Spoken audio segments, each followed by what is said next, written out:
ಕನ್ನಡದ ನಂಬರ್ 1 ದಿನಪತ್ರಿಕೆ ವಿಜಯವಾಣಿಯಲ್ಲಿ ಪ್ರಕಟವಾಗಿರುವ ಈ ದಿನದ ಮಹತ್ವದ ಸುದ್ದಿಗಳನ್ನೊಮ್ಮೆ ನೋಡಿ ಬರೋಣ. ರಾಜ್ಯ ಕಾಂಗ್ರೆಸ್ ಒಳಮನೆಯಲ್ಲಿ ಕೋಲಾಹಲಕ್ಕೆ ಕಾರಣವಾಗಿರುವ ಸಚಿವರನ್ನು ಹನಿ ಟ್ರ್ಯಾಪ್ಗೆ ಕೆಡವಲು ಯತ್ನಿಸಿದ ಆರೋಪ ಈಗ ಮತ್ತೊಂದು ತಿರುವು ಪಡೆದಿದ್ದು, ಈ ವಿಚಾರದಲ್ಲಿ ಕಾಂಗ್ರೆಸ್ ಹೈಕಮಾಂಡ್ ಪ್ರವೇಶಿಸಿದೆ. ಎಐಸಿಸಿ ಅಧ್ಯಕ್ಷ ಮಲ್ಲಿಕಾರ್ಜುನ ಖರ್ಗೆ ಭಾನುವಾರ ಮುಖ್ಯಮಂತ್ರಿ ಸಿದ್ದರಾಮಯ್ಯ ಅವರನ್ನು ಭೇಟಿ ಮಾಡಿ ಈ ವಿಚಾರವಾಗಿ ಗಂಭೀರ ಸಮಾಲೋಚನೆ ನಡೆಸಿದ್ದಾರೆ. ಹನಿ ಟ್ರ್ಯಾಪ್ ಕುರಿತು ಸದನದೊಳಗೆ ಹೇಳಿಕೆ ನೀಡಿದ ರಾಜಣ್ಣ ಕುರಿತು ಮಲ್ಲಿಕಾರ್ಜುನ ಖರ್ಗೆ ತೀವ್ರ ಅಸಮಾಧಾನವನ್ನು ಸಿಎಂ ಬಳಿ ತೋಡಿಕೊಂಡರು ಎನ್ನಲಾಗಿದೆ. ಈ ರಾಜಕೀಯ ವರದಿ ಮುಖಪುಟದಲ್ಲಿ ಪ್ರಕಟವಾಗಿದೆ. ವಿಧಾನ ಪರಿಷತ್ ಸಭಾಪತಿ ಬಸವರಾಜ ಹೊರಟ್ಟಿ ರಾಜೀನಾಮೆ ಇಂಗಿತ ವ್ಯಕ್ತಪಡಿಸಿದ್ದಾರೆ. ಮಾರ್ಚ್ ಅಂತ್ಯಕ್ಕೆ ಅವರ ಹುದ್ದೆಯಿಂದ ನಿರ್ಗಮಿಸಲು ಬಯಸಿದ್ದು, ಏಪ್ರಿಲ್ 1ರಂದು ಈ ಕುರಿತು ಅಧಿಕೃತವಾಗಿ ಪ್ರಕಟಿಸುವ ಸಾಧ್ಯತೆಗಳಿವೆ. ಕಾಂಗ್ರೆಸ್ನವರು ಅವಿಶ್ವಾಸ ಮಂಡಿಸಿದರೆ ಒಂದು ಕ್ಷಣವೂ ಪೀಠದಲ್ಲಿ ಇರುವುದಿಲ್ಲ ಎಂದು ವಿಧಾನಮಂಡಲ ಅಧಿವೇಶನಕ್ಕೂ ಮುನ್ನವೇ ಅವರು ಹೇಳಿದ್ದರು. ವಿಧಾನ ಪರಿಷತ್ ಸದಸ್ಯರ ಬಲಾಬಲದ ಲೆಕ್ಕಾಚಾರಗಳು ಹೊರಟ್ಟಿಯವರಿಗೆ ನಿರ್ಧಾರಕ್ಕೆ ಕಾರಣವಾಗಿರಬಹುದು ಎಂದು ಹೇಳಲಾಗುತ್ತಿದೆ. ವಿವರಕ್ಕೆ ಸಮಸ್ತ ಕರ್ನಾಟಕ ಪುಟ ನೋಡಿ.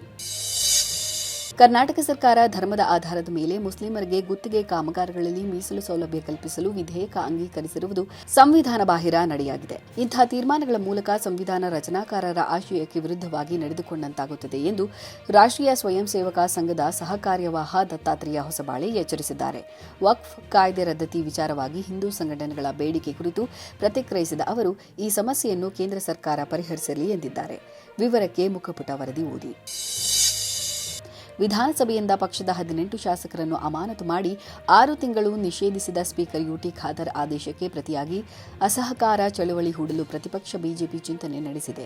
ಸದನದಲ್ಲಿ ಅಶಿಸ್ತಿನ ನಡವಳಿಕೆ, ಅಗೌರವ, ಕಲಾಪಕ್ಕೆ ಅಡ್ಡಿ ಕಾರಣವೊಡ್ಡಿ ಸ್ಪೀಕರ್ ಕೈಗೊಂಡ ಕ್ರಮ ಕಠಿಣವಾಗಿದೆ ಎಂದು ಪಕ್ಷದ ನಾಯಕರು, ಅಮಾನತಾದ ಶಾಸಕರು ಆಕ್ಷೇಪಿಸಿದ್ದಾರೆ.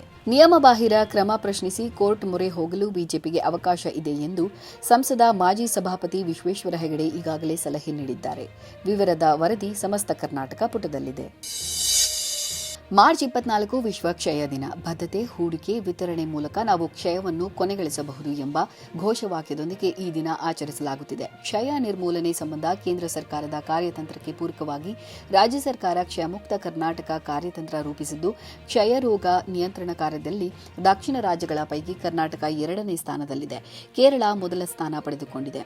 ವಿಶ್ವ ಕ್ಷಯ ರೋಗ ದಿನದ ಅಂಗವಾಗಿ ಕೇಂದ್ರ ಸರ್ಕಾರ ಈ ಬಾರಿ ಕರ್ನಾಟಕದಲ್ಲಿನ 1000ಕ್ಕೂ ಅಧಿಕ ಪಂಚಾಯಿತಿಗಳನ್ನು ಕ್ಷಯಮುಕ್ತ ಎಂದು ಘೋಷಿಸುವ ಸಾಧ್ಯತೆ ಇದೆ. ಕ್ಷಯರೋಗ ನಿಯಂತ್ರಣ ಕುರಿತು ವಿಶೇಷ ವರದಿ ಸಮಸ್ತ ಕರ್ನಾಟಕ ಪುಟದಲ್ಲಿದೆ.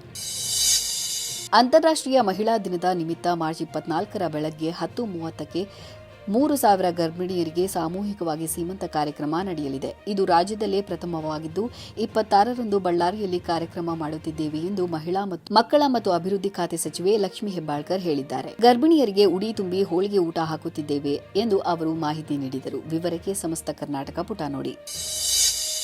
ಭಾರತದ ಸಾಂಪ್ರದಾಯಿಕ ಜನಪ್ರಿಯ ಪಾನೀಯ ಗೋಲಿ ಸೋಡಾಗೆ ಅಮೆರಿಕ, ಯುರೋಪ್ ಮತ್ತು ಕೊಲ್ಲಿ ದೇಶಗಳ ಸಹಿತ ಅಂತಾರಾಷ್ಟ್ರೀಯ ಮಾರುಕಟ್ಟೆಯಲ್ಲಿ ಭಾರೀ ಬೇಡಿಕೆ ಇದೆ.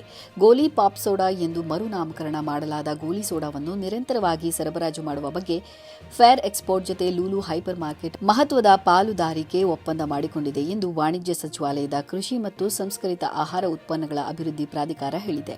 ಮತ್ತಷ್ಟು ವಿವರ ತಿಳಿಯಲು ವಿದೇಶ ಪುಟ ನೋಡಿ.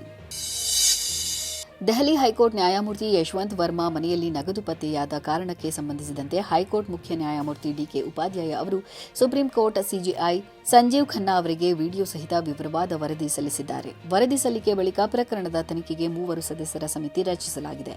ಉಪಾಧ್ಯಾಯ ಅವರು ಸಲ್ಲಿಸಿದ ವರದಿ, ಫೋಟೋಗಳು ಮತ್ತು ವಿಡಿಯೋವನ್ನು ಸುಪ್ರೀಂ ಕೋರ್ಟ್ ವೆಬ್ಸೈಟ್ನಲ್ಲಿ ಅಪ್ಲೋಡ್ ಮಾಡಲಾಗಿದೆ. ವಿವರವಾದ ವರದಿ ದೇಶ ವಿದೇಶ ಪುಟದಲ್ಲಿ ಪ್ರಕಟವಾಗಿದೆ. ಅಂತೂ ಎಲಾನ್ ಮಸ್ಕ್ ಒಡೆತನದ ಸ್ಟಾರ್ಲಿಂಕ್ ಭಾರತಕ್ಕೆ ಕಾಲಿಡುವುದು ನಿಖಿಯಾಗಿದೆ. ಇದರ ಪರಿಣಾಮದಿಂದ ಭಾರತದ ಇಂಟರ್ನೆಟ್ ಮತ್ತು ದೂರಸಂಪರ್ಕ ಕ್ಷೇತ್ರದಲ್ಲಿ ಅಲ್ಲೋಲ ಕಲ್ಲೋಲವಾಗುತ್ತಿದೆ ಎಂಬ ರೀತಿಯಲ್ಲಿ ಈ ಬೆಳವಣಿಗೆಯನ್ನು ಅರ್ಥೈಸಲಾಗುತ್ತಿದೆ. ಆದರೆ ಅದು ನಿಜಕ್ಕೂ ಸಾಧ್ಯವೇ? ನಮ್ಮಲ್ಲಿನ ಇಂಟರ್ನೆಟ್ ಮತ್ತು ದೂರಸಂಪರ್ಕ ಸೇವಾ ಕಂಪನಿಗಳನ್ನು ಸ್ಟಾರ್ಲಿಂಕ್ ಎಂಬ ತಿಮಿಂಗಲವು ನುಂಗಿ ಹಾಕಲಿದೆಯೇ? ಉತ್ತರಕ್ಕೆ ದೇಶ ವಿದೇಶ ಪುಟ ನೋಡಿ. ನಟ ಯಶ್ ಕೆಜಿಎಫ್ ಸರಣಿ ಯಶಸ್ಸಿನ ಬಳಿಕ ಬೇರೆ ಯಾವ ಚಿತ್ರದ ಪ್ರಚಾರದಲ್ಲೂ ಪಾಲ್ಗೊಂಡಿರಲಿಲ್ಲ. ಆದರೆ 4 ವರ್ಷಗಳಲ್ಲಿ ಇದೇ ಮೊದಲ ಬಾರಿಗೆ ಅವರು ತಮಗೆ ಮೊದಲ ಅವಕಾಶ ನೀಡಿದ ಮೊಗ್ಗಿನ ಮನಸ್ಸು ಚಿತ್ರದ ನಿರ್ಮಾಪಕ ಇ ಕೃಷ್ಣಪ್ಪ ನಿರ್ಮಾಣದ ಹೊಸ ಚಿತ್ರ ಮನದ ಕಡಲು ಚಿತ್ರದ ಟ್ರೇಲರ್ ಬಿಡುಗಡೆ ಮಾಡಿದ್ದಾರೆ. ಮುಂಗಾರು ಮಳೆ ಚಿತ್ರದ ಬಳಿಕ ಇ ಕೃಷ್ಣಪ್ಪ ಮತ್ತು ನಿರ್ದೇಶಕ ಯೋಗರಾಜ್ ಭಟ್ ಕಾಂಬಿನೇಷನ್ನಲ್ಲಿ ಮೂಡಿಬರುತ್ತಿರುವ ಚಿತ್ರವಿದು. ವರದಿ ಉಲ್ಲಾಸ ಪುಟದಲ್ಲಿದೆ. ಇವಿಷ್ಟೇ ಅಲ್ಲ, ಮುಂಜಾನೆ ಮಾತು, ಅಂತರಂಗ, ಭವಿಷ್ಯ, ಮನೋವಿಕಾಸ ಕಾಲಂಗಳು, ಕ್ರೀಡೆ, ಸಿನಿಮಾ, ದೇಶ ವಿದೇಶಗಳ ಭರಪೂರ ಸುದ್ದಿ ವಿಶೇಷಗಳಿಗಾಗಿ ವಿಜಯವಾಣಿ ಓದಿ.